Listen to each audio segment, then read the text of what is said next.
सातारा जिल्ह्यातील आजच्या top 10 news दिनांक 19 जुलै 2026. Powered by be vocal for local. आपली खरेदी आपल्या शहरात, आपल्या साताऱ्यात. पुन्हा पावसाला सुरुवात. कोयना धरणात सध्या 55.22 टीएमसी पाणीसाठा. मधल्या काही दिवसात विश्रांती घेतलेल्या पावसाने कोयना धरणांतर विभागासह पाटण तालुक्यात पुन्हा बरसायला सुरुवात केली आहे. मागील 2 दिवसांपासून पावसाला सुरुवात झाल्याने सगळीकडे समाधानाचे वातावरण आहे.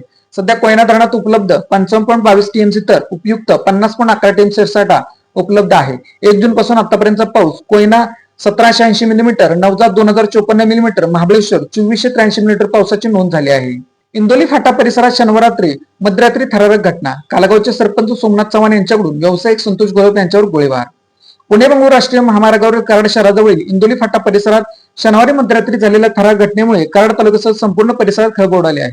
व्यावसायिक व्यवहारातील पैशांच्या हिशोबावरून झालेल्या वादातून कालगावचे सरपंच सोमनाथ चव्हाण यांनी संतोष गोलप यांच्यावर गोळीबार केल्याचा आरोप असून या हल्ल्यात गोलप गंभीर जखमी झाले आहेत. त्यांच्यावर कराड येथील खासगी रुग्णालयात उपचार सुरू असून त्यांची प्रकृती चिंताजनक असल्याची माहिती मिळाली आहे. या घटनेमुळे महामार्गावर प्रवाशांमध्येही काही काळ भीतीचे वातावरण निर्माण झाले होते. या प्रकरणी उमरज पोलीस ठाण्यात गुन्हा दाखल झाला आहे. गोळीबारच्या घटनेनंतर सातारा स्थानिक गुन्हे शाखेने सरपंचाला अहिल्यानगर येथून अटक केली आहे. स्मार्ट मीटर विरोधात रहमतपूरकरांचा एल्गार. महावितरण कंपनीच्या स्मार्ट मीटर बसवण्याच्या निर्णयाविरोधात आता रहमतपूर शहरातील नागरिकांनी आक्रमक भूमिका घेतली असून कोणत्याही परिस्थितीत रहमतपूरमध्ये एकही स्मार्ट मीटर बसू देणार नाही असा ठाम निर्धार त्यांनी व्यक्त केला आहे. शनिवारी सकाळपासून शहरात वीज ग्राहकांच्या सह्यांची मोहीम सुरू करण्यात आली असून येत्या काही दिवसात या प्रश्नावर व्यापक जनआंदोलन उभारण्याचा इशारा देण्यात आला आहे. रहमतपूरमध्ये स्मार्ट मीटर विरोधातील आंदोलनाची धुरा राष्ट्रवादी काँग्रेसचे नेते सुनील माने आणि माजी नगराध्यक्ष वासुदेव माने यांनी घेतली आहे. शहरातील नागरिकांच्या वाढत्या नाराजीचा विचार करून त्यांनी स्थानिक पदाधिकारी, कार्यकर्ते आणि वीज ग्राहकांना एकत्र आणत आंदोलनाची सुरुवात केली आहे. शेतीपंप वीज माफीत 7.5 HP अट चुकीची, अट रद्द न झाल्यास आंदोलन. राजू शेळके यांचा इशारा.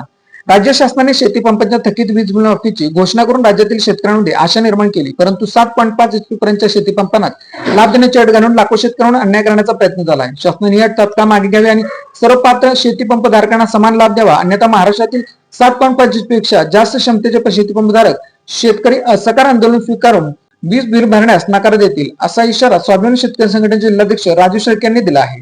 सोनू वांगचुक यांच्या समर्थनात जिल्ह्यातील सामाजिक कार्यकर्त्यांचे साताऱ्यात आत्मक्लेश आंदोलन. देशातील महत्वाच्या परीक्षांच्या पेपरफुटी प्रकरणी लाखो विद्यार्थ्यांच्या भविष्याची खेळ करणाऱ्या केंद्रीय शिक्षण मंत्री धर्मेंद्र प्रधान यांनी नैतिक जबाबदारी करून राजीनामा द्यावा म्हणून सोनू यांच्या दिल्ली येथील आंदोलनावर त्याच्या भूमिकेला पाठिंबा देण्यासाठी साताऱ्यातील भूविकास बँक चौकामध्ये सातारा जिल्ह्यातील सामाजिक कार्यकर्त्यांच्या वतीने शनिवारी आत्मक्लेश आंदोलन करण्यात आले. यावेळी सोनू वांगचुक यांना पाठिंबा देत दिल्ली पोलिसांनी त्यांना जबरदस्तीने गुन्हा दाखल केल्याबद्दल नाराजी व्यक्त करण्यात आली. सोनू वांगचुक यांनी सुरू केलेल्या आंदोलन चिरडणाऱ्या मोदी सरकार विरोधात महाविकास आघाडीचे उद्या साताऱ्यात धरणे आंदोलन.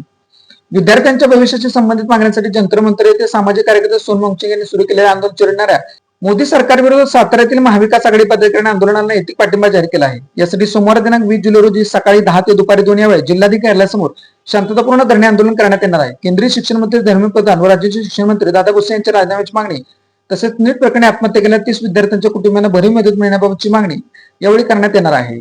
प्रतापसिंहनगर सातारा परिसरात महिलेच्या गळ्यातील मंगळसूत्र हिसकावले. सातारा शहरातील प्रतापसिंहनगर परिसरात एका 55 वर्षीय महिलेच्या गळ्यातील मंगळसूत्र जबरदस्तीने हिसकावून नेल्याची घटना गुरुवार दिनांक 16 जुलै रात्री 9च्या सुमारास घडली. या प्रकारामुळे महिलांमध्ये चिंतेचे वातावरण आहे. कांचन संतोष काडगे व 55 यांनी सातारा शहर पोलीस ठाण्यात फिर्याद दिली आहे. ही घटना प्रतापसिंहनगर येथील सिद्धिविनायक मंगल कार्यालयापासून अश्विनी पार्क संगममध्ये जाणाऱ्या रस्त्यावर घडली. होळ बोगस दूध निर्मितीचे बारामती कनेक्शन. सोमनाथ डेअरी चालकांना सहआरोपी करण्याचा प्रस्ताव. निर्यातील व्यापाऱ्याकडून पावडर खरेदी. फलटण तालुक्यातील होळमधील बोगस दूध निर्मितीचे बारामती कनेक्शन उघड झाल्याचे समोर आले आहे. वडगाव निंबाळकर तालुका बारामती येथील सोमनाथ डेअरीकडून बोगस दूध खरेदी केले जात असल्याचे समोर आल्याने गुन्हा दाखल केला असून डेअरीच्या पदाधिकाऱ्यांना सहआरोपी करावे अशी मागणी अन्न औषध परिषद न्यायालयाकडे केली आहे. या रॅकेटने बोगस दूध निर्मितीसाठी साहित्य निरा तालुका पुरंदर येथील मोरे नावाच्या व्यापाऱ्याकडून खरेदी केल्याचेही स्पष्ट झाले आहे. वाईतील चोर पोलीस खेळ संपणार कधी? पारदर्शक कारभाराचा अभाव, गुन्हेगारांची साठलोटे असल्याचा आरोप. वाई तालुक्याच्या अनेक भागात गेल्या काही महिन्यात मोटार, विद्युत वायर, केबल आणि मोबाईल चोरीच्या घटनांनी अक्षरशः धुमाकूळ घातला होता. या प्रकरणातील संशयित छडा लागल्याची चर्चा असतानाही त्यांच्या नावांची छायाचित्रांची किंवा कारवाईची अधिकृत माहिती त्यांच्यासमोर येत नाही. चोरीचा माल जप्त केल्याची माहिती दिली जाते, म्हणजे संशयित कोण त्याला अटक केली का, न्यायालयात हजर केले का याची माहिती समोर येत नसल्याने पोलिसच गुन्हेगारांना अभय देतात की काय अशी शंका उपस्थित होत आहे. त्यामुळे हा चोर पोलिसांचा खेळ संपणार कधी याकडे नागरिकांचे लक्ष लागले आहे. एसटी बस व दुचाकीचा अपघात. महाबळेश्वरचा व्यावसायिक ठार. महाबळेश्वर मेढा मुख्य रस्त्यावरील माचुतूर गावाच्या हद्दीत शनिवारी दुपारी 12च्या सुमारास एक भीषण आणि दुर्दैवी अपघात घडला.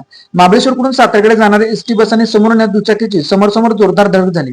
या अपघातात महाबळेश्वरमधील प्रसिद्ध मोबाईल व्यावसायिक नरेश रमेश भोंडेकर वय 45 आणि टेकोली तालुका महाबळेश्वर यांचा जागीच मृत्यू झाला. या घटनेमुळे महाबळेश्वर शहर आणि टेकोली परिसरात शोककळा पसरली आहे.